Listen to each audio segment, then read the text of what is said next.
من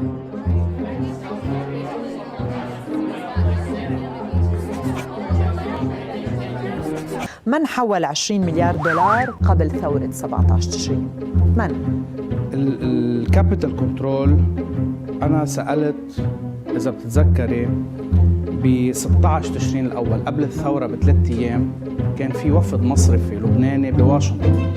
كان وقتها التهديدات بالعقوبات والمصارف واللبناني الكندي ومصرف تاني عم ينحكى عنه.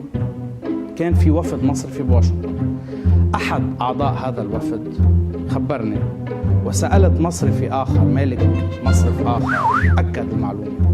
اتصل فيهم رياض سلامي على واشنطن لما قامت الثورة وقال لهم سكروا. جزء من أصحاب المصارف كان رأيهم إنه خلينا نعمل شيء قانوني له علاقة بالقيود على سحب الودائع اللي هو صار اسمه كابيتال كنترول بعدين، وجزء ما كان بده. بس الأساس يعني مش كل شيء بيقولوه حزب الله والأمين العام لحزب الله غلط. لبنان تحت الحصار، ويقول مصرفيان كبيران سألتهم شخصيا لتأكيد هذه المعلومات إنه طلب منهم الإقفال، وكان في وهم وقتها إنه ما بمصر وقت الثورة سكروا. ما حدا سكر بمصر بحسب مالكي مصارف.